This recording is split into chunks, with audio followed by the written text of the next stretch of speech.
Ace Bailey time. So reacting over the Ace Bailey drama, it's it's not guys holding out, guys called our GM liars. There's always something involved in the Sixers and drama. There's something. So Ace Bailey canceled his workout with the Sixers last week and went to a Mets game and threw out first pitch instead of going to his workout. And so I have Brian Windhorst to talk about that, and as well as Ace Bailey talking about his whole situation with the Sixers today. So here's Brian Windhorst kind of talking, the lay of the land of the whole Ace Bailey situation, as well as Ace Bailey on why he did not go to the meetup. Every year there's a dangerous prospect in the draft, at least one. He's a dangerous prospect because he's obviously incredibly talented. You draft him, it could be a grand slam. You pass on him, and somebody else drafts him, and you might have it all over your face. You draft him and it doesn't work out because of these are concerns, that could get you fired.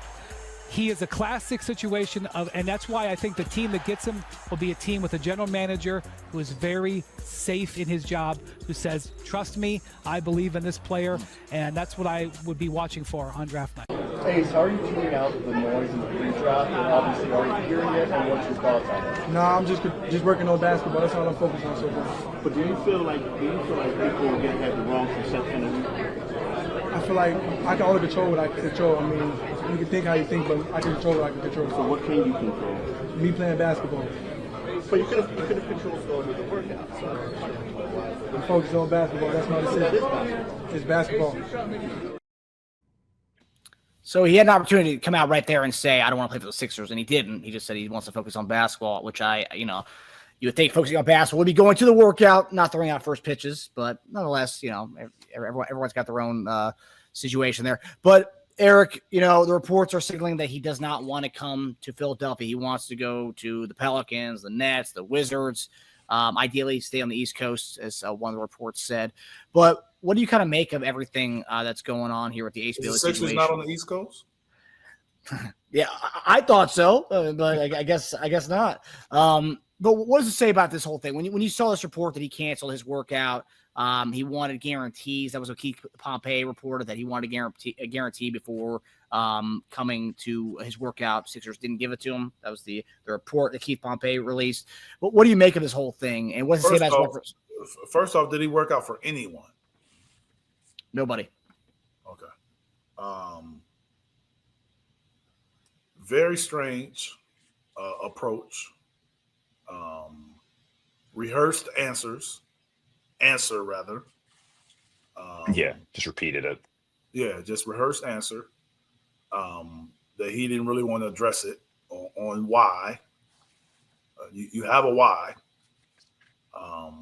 So I don't know, man. I mean, I just think that you have to do your research. You have to have talked to his teammates and coaches and students around campus. You got to see how he's in the locker room, opposing teams, opposing coaches. How do you respond in certain situations? What were the things he said on the court? Was he helping his teammates? Was he encouraging his teammates? Like, you got to do research. So that's what it comes down to. So if you make a decision on a guy like that to get it, like, you got to know everything.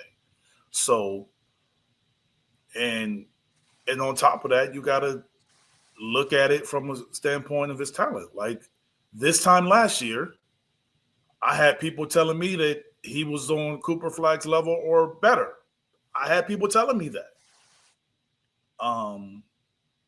This time last year, that they didn't know who would be the top pick. I had college coaches telling me that, hey, man, he could easily go number one next year. So these are guys that seen these guys play for years and recruited them and watched them play, and they feel that way. So obviously the talent is there. Now it comes down to an organization and what are we going to do? That we'll take the guy and are we taking the best available player? If you feel like he's the best available player, you take him, and the other stuff you'll deal with. I know Brian Windhorst is like, guys and get fired. I'm like, if based on where we are, if they get fired in Philly, it won't be because Ace Bailey. No, will not. It won't be because of him. You have a losing streak. So I don't know how if the Sixers, and I'm not saying he's the best player or where he is. I'm saying if you feel like he's the best player available when you pick, I don't see why you pass. If you feel like he's the best player.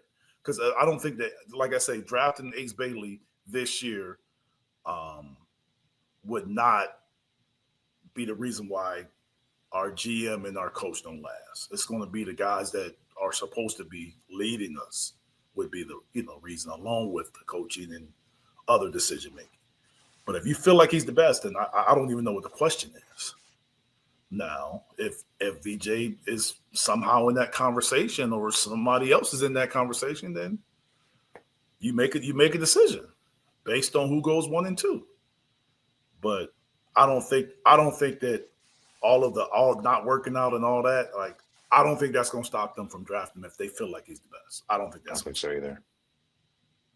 Yeah. Well, first of all, Morey has a reputation of being a liar. So he could have easily lied and promised him just to get him to come in, work him out, and then made a decision afterwards. So he could have done that. So maybe he's not that big of a liar. He was honest and said, I can't give you a promise. So kudos that's if that report is true. Because I think Ace's camp said it's not true. Yeah, I mean, either way, it makes them look kind of bad anyway. But I don't think Morey gives a damn about the whole gang fire thing. Morey's ego is massive, and I don't think he buys how much hot water other people think he's in. I think Morey cares about one thing, or Morey wants to be the smart. Everything I've ever heard about him is that he wants to be the smartest guy in the room, and that would come with being right about this pick. So if he truly believes that Ace has the highest chance of making him look like the genius in the room, he's taking him. That's it. Like, there's no other. I don't think he's going to factor anything else into this. It's just, who's going to make me look smart? Who's going to make my IQ look the highest? That's what he's going to go on. Yeah, I firmly think that they feel like, hey, if we just putting talent for talent out there on the court, and we got a 85% Joel and the 85% Paul, we need the most talent that we can get. Who's the best available player? Whoever that guy is. If I had to guess, they would say it was probably Ace and Harper and Flag. And I believe at the end of the day, if they feel that those are the best three, they'll take one of those three guys. I don't think any of the talk would change that.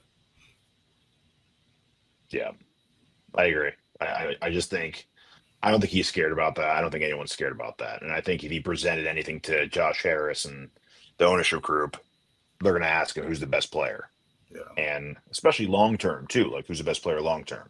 Because I mean, again, all these guys are pretty raw. It's not like you're dealing with, if you were dealing with a really high pro level player and Ace, that would be a bigger debate, right? I mean, the thing that I think a lot of people that like Ace, I think that one, they like him, but I think they also like the fact that out of all of these guys that are, say for instance, their talent is on par, he's probably the better fit because of his size over all the rest of them. On top of it all, yeah. And the guys that we have returning, he's probably the better fit, in addition to probably having a bigger ceiling. So, I mean, I think if Grimes is coming back, and I think somebody just posted that, we talked about it on our last show we had. If Grimes is coming back, and then you still have, McCain and Maxey, that makes the VJ pick, that does make the VJ pick a little hard to digest, unless you feel like he's an Anthony Edwards. And I'm not going there. I'm saying unless you feel he's an Anthony Edwards type guy, where you're just saying he's better. His talent is so much better than everybody else, and along with his athletic ability, this is the guy we're taking. I just don't. I don't know if they view him like that. What do you make of Ace allegedly wanting to play for like the Pelicans or the Wizards? It sounds like, based on the reports, he's prioritizing like individual growth and like his own skill set to improve, and maybe doesn't want the if he doesn't want to go to Philly, it's because he doesn't want to play for a team with the pressure of winning already. Or the pressure of being a role player. That's also true. I mean, when you were talking about that, I took that. I took it from the pressure of kind of fitting a role or versus kind of being the go-to guy a little earlier in your career where you can build your brand. Like, to me, that's kind of like people are looking at it from that standpoint. But if you poll the majority of these young guys, they probably feel the same way. Because at the end of the day, the league and how you get compensated is based on your numbers. If you go out and you put up these numbers, guess what? Your numbers in your bank account is going to go up. So if you polled them all, they would all want to be in a situation where they can play more and have more touches and take more shots, and they will all choose that. So that's kind of what Simmons alluded to. How everybody feel out loud. Simmons kind of said the same thing. He thought he would have been better off going to a worse franchise without the pressure of leading like a team to the next step. Who said this? To a content. Ben Simmons. But they weren't there when Ben came, though, were they? That we were taking the next step up, though. It was like, all right, well, now let's start to do this now. Let's start to, Yeah, I mean, but the difference of Ben Simmons is Ben Simmons was we talking about the number one pick. That like Cooper Flagg. That's like Cooper Flagg saying that. Hey, you know what? I don't want to go to a team that's close to winning. Like, well, that's kind of weird to me if you're number one pick, you're saying that. You're a consensus number one pick. Let me ask you a question about personal or like individual growth as a player.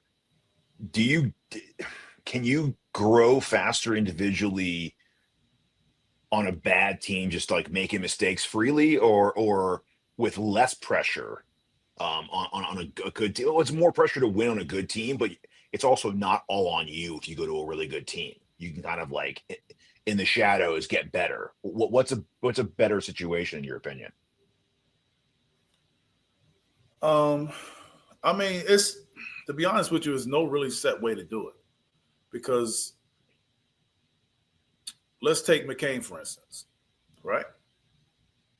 And the way he started out playing for us this season, we don't necessarily know if he played for a losing team that it would have been as productive. It's true. I think the fact that he was playing for us and he did that kind of like helped him. But if he did that for the Wizards, who were struggled last year, I don't think anybody would have really noticed. So I think that the more you can do on a winning team as a young guy, I think you can help yourself. I think if you're playing on a losing team, you have to be like doing things that a young guy probably hadn't done, or someone on that team hadn't done. Like what's necessary for you to be looked at as taking the next step on the losing team has to be higher. Where I think when you're on a winning team, those expectations and those numbers don't particularly have to be high. I think they just have to be kind of consistent and kind of better than maybe what the expectations that were put out there. Yeah. Good 5 to 7 year plan. Get drafted by a bad team, bloat your numbers, and then get paid, and then force your way out to a contender, win a ring. Well, he saw Kelly Oubre average 20 points in Charlotte, and he wanted to go to Charlotte. Yeah. But I mean, Kelly Oubre's not getting paid the big bucks though for a guy who did put up. No, he's not. No. This is something that on the VJ, kind of the VJ versus Ace debate, and I'm seeing a lot of this. People are saying we need to model our team after what Indiana did with the other guards they had. Having McCain, having Maxey. It's interesting that you say that, because if you're patterning them after Indiana, VJ would probably be the pick.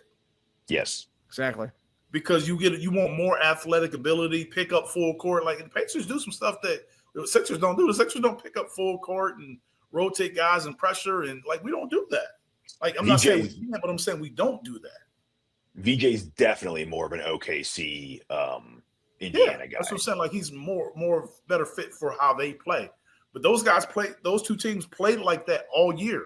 They don't just play like that in playoffs. Like they pick up and they pressure and their guards extend the defense. So if you want to play that way, that's that drafting matters. Like who you draft.